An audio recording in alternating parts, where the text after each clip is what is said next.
La oxigenoterapia es el aporte artificial de oxígeno en el aire inspirado. Su objetivo general es mantener una adecuada oxigenación en los tejidos. La mascarilla con reservorio de reinhalación parcial y la mascarilla de reservorio sin reinhalación. En los de alto flujo es la mascarilla de arrastre de aire, que se conoce como la mascarilla de Venturi, la mascarilla de reservorio con reinhalación parcial, el sistema de gran volumen de aerosol y humidificación y el halo o tiendas de campana. El PUF es un equipo que se utiliza para la administración de medicamento por vía inhalatoria. Se debe de colocar el medicamento justo que está prescrito en la receta. La nebulización consiste en la transformación de una solución líquida en aerosol de finas partículas que serán inhaladas y depositadas sobre el epitelio del aparato respiratorio.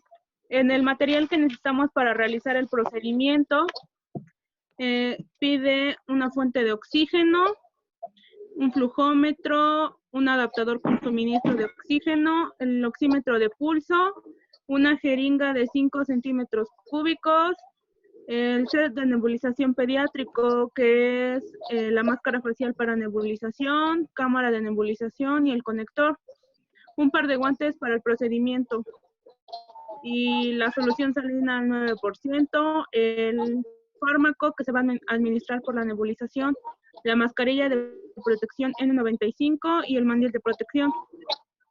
Para realizar el procedimiento se debe de verificar la prescripción médica, se debe realizar la higiene de manos y después se tiene que realizar el calzado de guantes.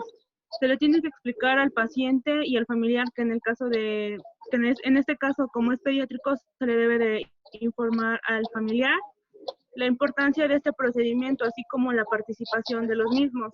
Se debe preparar el equipo que vamos a utilizar, verificando el funcionamiento de la fuente de oxígeno.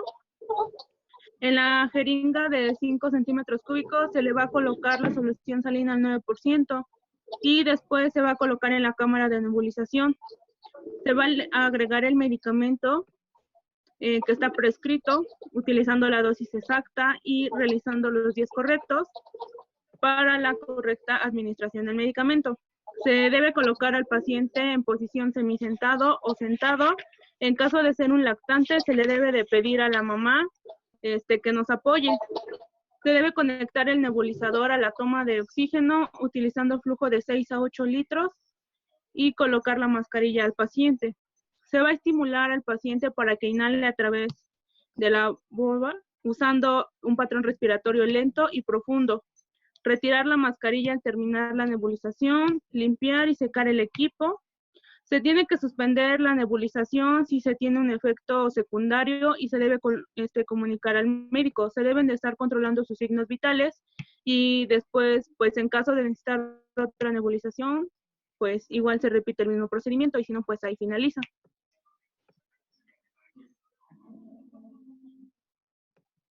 Bueno, el CPAP es la presión positiva continua de las vías aéreas, que consiste en mantener la presión subatmosférica o presión positiva a lo largo del ciclo respiratorio en un paciente que respira espontáneamente.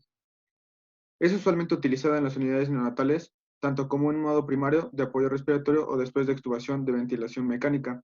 Los efectos del CPAP es que puede mantener la capacidad funcional residual con el objetivo de optimizar la oxigenación, disminuir la resistencia de las vías respiratorias y el trabajo respiratorio.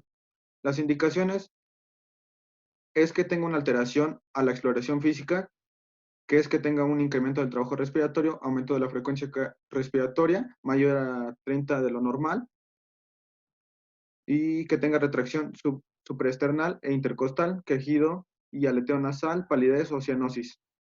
Las contraindicaciones es que se pueda asociar con el equipo o con el paciente, y con el paciente es que tenga bronquiolitis, necesidad de intubación y ventilación mecánica, o que tenga anormalidades de la vía aérea, que es paladar hendido, atresia de coanas y fístula traqueoesofágica. La razón para usar el CPAP y resultados fisiológicos deseados es que el recién nacido recibe CPAP para evitar intervalos de apnea central, por lo que se provee esta presión positiva suficiente para mantener la permeabilidad de las vías superiores. En caso de post-extubación, se debe aplicar CPAP para no regresar a una ventilación mecánica. En la facilidad y cuidado de aplicación es que sea un sistema fácil de aplicar y mantener este equipo para que reduzca efectos adversos. Es importante que la fijación de las puntas nasales y las máscaras faciales estén bien colocadas para que no se puedan desconectar y tenga un tratamiento inadecuado. Los dispositivos que genera el CPAP es flujo continuo y flujo variable. El equipo utilizado es que tenga una fuente de oxígeno, conexiones de mangueras y mezcla de aire humidificado constante. Al igual que tenga una posición de punta nasal. Y se recomienda que el sistema de CPAP sea desechable y utilizado por único paciente. La limpieza de la superficie del equipo y un control de temperatura. Se decide entre puntas y cánulas nasales dependiendo del paciente. Después se prepara al recién nacido y al equipo de CPAP para poder realizar el procedimiento. Y por último, se debe de hacer un ajuste y retiro de forma adecuada para no lesionar las narinas de los bebés.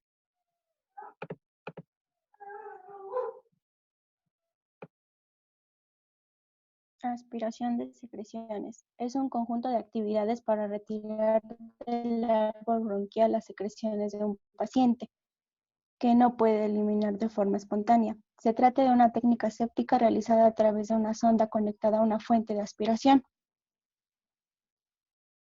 La aspiración de secreciones puede llevarse a cabo mediante dos tipos o dos abordajes. La primera es aspiración orotraqueal o nasotraqueal y la segunda es la aspiración endotraqueal.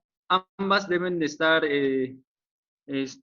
compartiendo cierto tipo de materiales. Los materiales para ambas técnicas son una sonda de aspiración flexible, estériles de diferentes calibres dependiendo del paciente que vamos a tratar y con orificio de control de aspiración. Un aspirador, ya sea portátil o de pared, un recipiente para las secreciones, un depósito de agua estéril o suero salino, el suero salino y el agua estéril, guantes, un par de guantes estériles y un par de guantes no estériles, depósitos de RPBI, protectores impermeables como es un empapador, jeringas de 5 mililitros, paños estériles y eso sería todo en cuestión de nuestros materiales.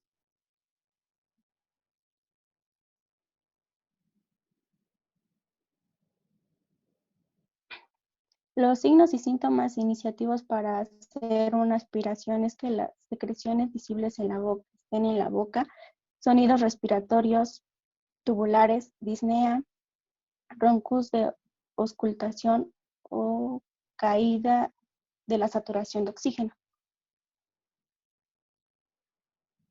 Algunas precauciones o medidas que debemos de tomar para realizar nuestra aspiración de secreciones es que no insertemos la sonda de una forma forzada. Intentar también introducir la sonda en un orificio que esté un poco cerrado y forzarlo hasta que lo consigamos. Eso no se debe de hacer. Se debe de cambiar por el otro orificio. Aspirar durante más de 15 segundos desde la inserción hasta su retiro de la sonda, eso también está contraindicado, debe de ser de entre 5 y 10 segundos. Utilizar la misma sonda para hacer aspiraciones por diferentes orificios es una contraindicación. Y tampoco se debe realizar aspiraciones durante más de 3 minutos.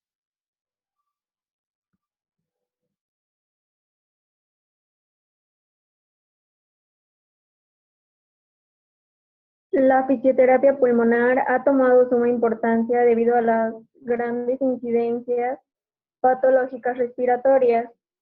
Los factores como la prematuridad, la edad temprana escolar, los alérgenos del entorno hacen más susceptibles a los pequeños. La fisioterapia pulmonar hace referencia al conjunto de técnicas físicas encaminadas a eliminar las secreciones de las vías respiratorias y también para mejorar la ventilación pulmonar. Las indicaciones generales para la fisioterapia pulmonar son la fibrosis quística, neumonías y bronquiolitis. El objetivo general es reducir la obstrucción de las vías aéreas y reducir las secuelas a causa de las infecciones. Algunas de las contraindicaciones que tenemos para la fisioterapia pulmonar son las hemorragias pulmonares, la inestabilidad hemodinámica, el síndrome de distrés neonatal y la atresia esofágica. Algunas técnicas de drenaje postural son diferentes posiciones que son encaminadas a la expulsión de las secreciones, los ejercicios de expansión torácica y la percusión.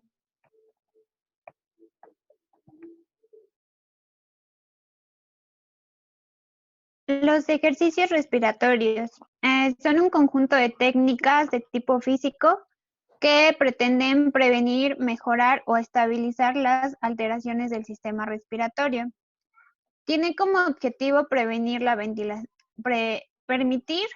ventilación máxima, previene y trata las atelectasias, aumenta la ventilación alveolar y refuerza el diafragma y otros músculos respiratorios.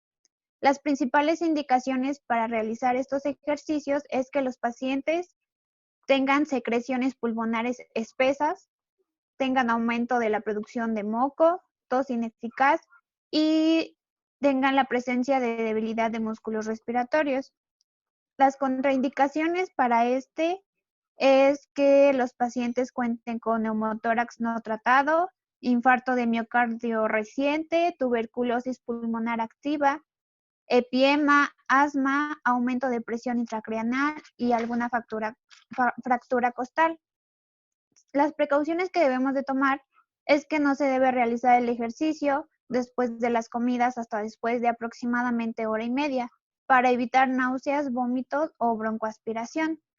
Los ejercicios respiratorios más utilizados es respiración abdominal o diafragmática, respiración con los labios cerrados y expansión atípica y basal. La respiración diafragmática abdominal. Primero se debe de preparar al paciente, se le va a explicar el procedimiento y se le debe de colocar en una posición adecuada. Después se le va a pedir al paciente que coloque una mano sobre el tórax y la otra en el abdomen. Le vamos a indicar al paciente que debe de hacer una inspiración profunda por la nariz con la boca cerrada y después exhalar lentamente con los labios fruncidos. Este ejercicio se debe realizar 10 veces al día.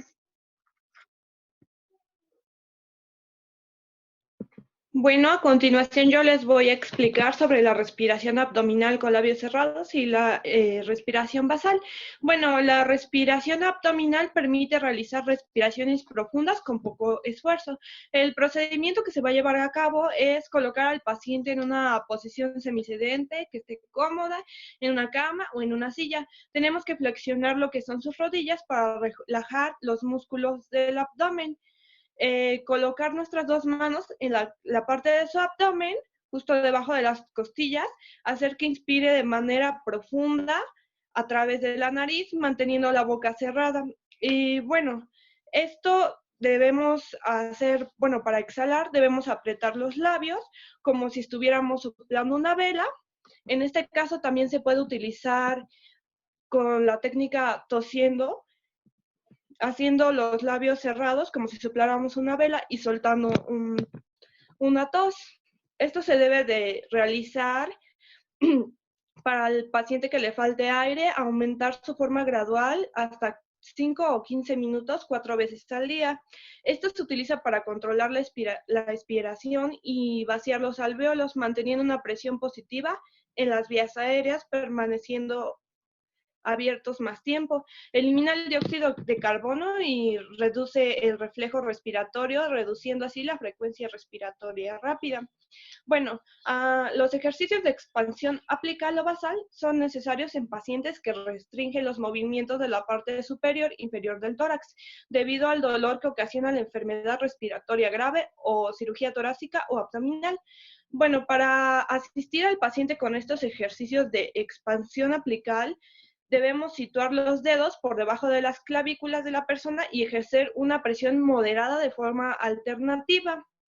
Instruir al paciente para que se concentre y expanda la parte superior de lo que es el tórax hacia la parte de arriba mientras inspira. Bueno, esto se utiliza para favorecer la oxigenación de los alvéolos. El paciente tiene que sostener la respiración durante pocos segundos antes de expirar de forma suave y lenta pasiva por la boca o nariz. Realizar este ejercicio varias veces para ayudar a expandir el tejido pulmonar, movilizando las secreciones para favorecer la eliminación eficaz y minimizar el aplanamiento de la red superior del tórax por desuso. También debemos de colocar las palmas de las manos en la área inferior de las costillas sobre la línea media axilar y ejercer una presión moderada.